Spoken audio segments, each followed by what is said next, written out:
I'm going to get into a conversation about character flaws that will destroy all of your personal relationships. So, not just the romantic relationships you have, but also relationships you have with your children, with your friends, coworkers, friendships, even just your character as a person going about the world on a daily basis. Before I get into those 5 character flaws, I want to make sure that as I'm going through this list, and you're listening to it, that you're going through the list and really being honest with yourself about each one. And it's not one of those things where you say, "Oh, great, I only got 2 out of 5. I'm good, I'm cool."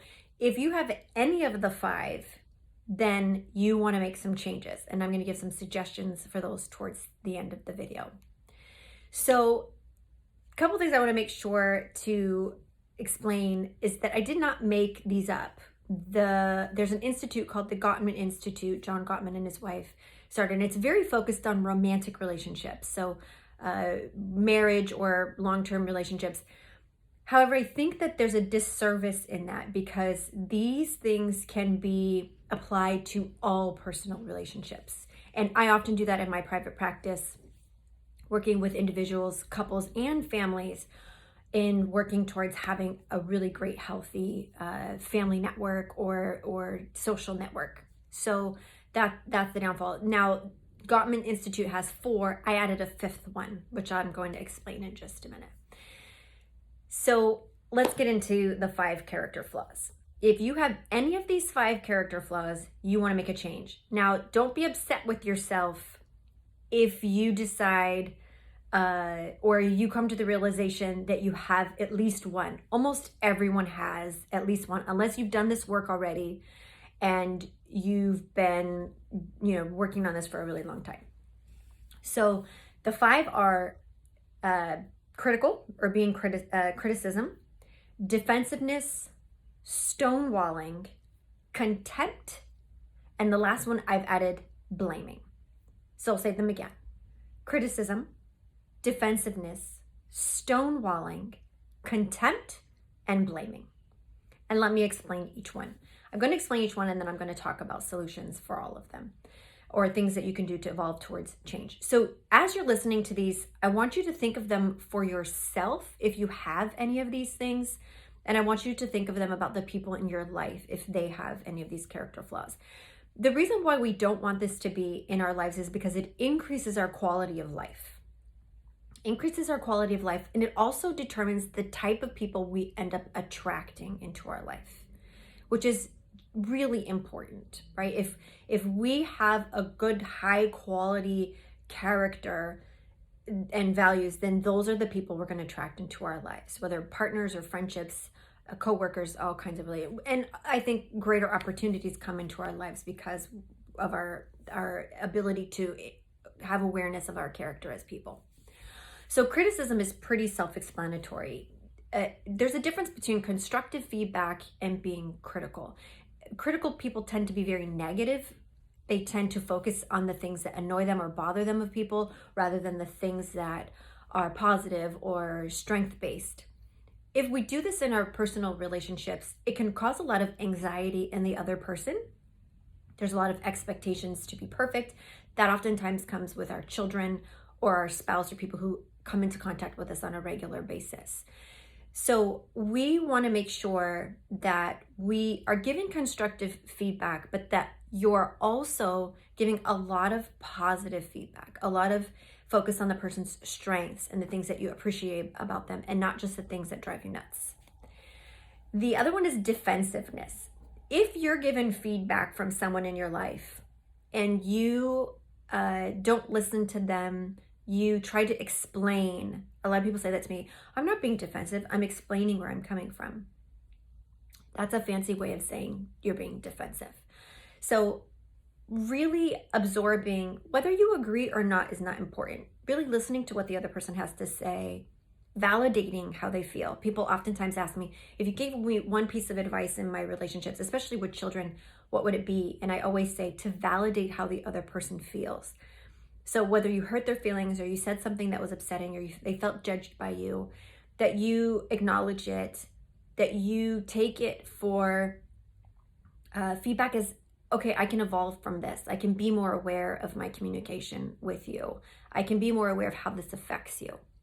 So defensiveness. The third one is stonewalling. There's a difference between taking space and stonewalling. So taking some time to calm down or to process things and think about them is different than stonewalling. Stonewalling is taking an approach of, I'm a victim.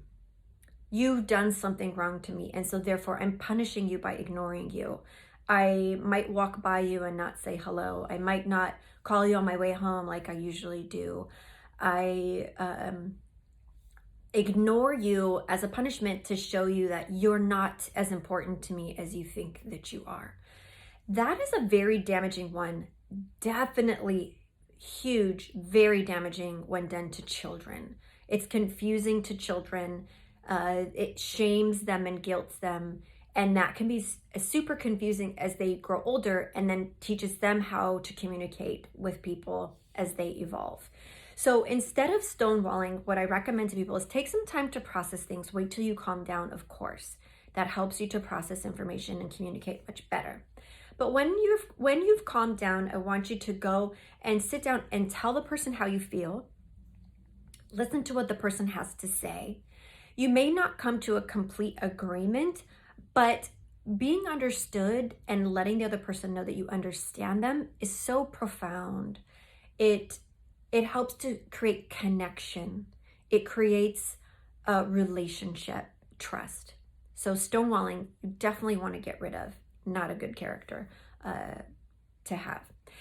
The next one is contempt. Contempt is, a lot of people don't understand what contempt means, and it's also the most difficult to change. So contempt is facial expressions, tone, summarizing, right? You always or you never do this. It is mimicking the other person. It is making general statements that diminish the other person. Contempt is the most difficult to change because oftentimes people don't even realize they're doing it. So I'll have people in my office, whether a couple or family, and I'll point out, hey, did you realize that you rolled your eyes? Are you aware your facial expression right now is very defensive? And the other person is surprised and shocked and doesn't even realize they're doing it. Also, tone. Tone is so difficult to change because we're in the habit of speaking a certain way, especially if we get annoyed or upset. And changing that takes a lot of time. So it takes a lot of patience for the people in your life that are around you that are trying to be patient with you as you're changing the way you communicate.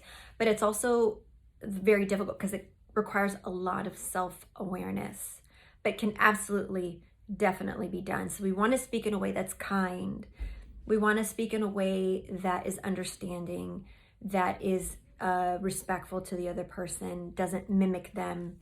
That one is really important, right? Contempt is really important. It could, some people say, is kind of a respect that you give the other person as you're listening or speaking to them. Now, the fifth one I've added because it's really important. I oftentimes work with families and couples in my practice, or if people come in individually and they're talking about something that's gone in their life, and that's blaming. If you don't take responsibility for your part, whether it's an argument or a disagreement or a situation, you're just going to loop around and back and forth, and you're going to have these patterns in your relationships that kind of seem never ending or constantly repeat themselves. If you can take responsibility in saying, this is what I need to change about myself, which is really hard to do. It's not easy to do that. This is what I need to change about myself. This is what seems to not be working. Then you can make some real progress in your relationships with people, in connecting with them, right? There's a huge difference between communicating and connecting. And connecting, the difference is it's attached to an emotion. If you can be vulnerable, if you can put aside your ego in all of these character flaws, in each one that I mentioned, and really get to the heart of what's going on, then your relationships are much deeper, much more meaningful, and more fulfilling. You start attracting really wonderful people into your life. And if you went through this list with me and you've realized, wow, I have a lot of people like this in my life, you might decide, unless they can evolve with you, you might decide to move along from those people so you can make space for new ones to come in. So I hope this was really helpful. I've helped so many people in my private practice in their personal relationships, as well as personal growth, by working on these 5 character flaws that can make or break your relationships. I look forward to hearing from you as you give these a try. Thank you so much.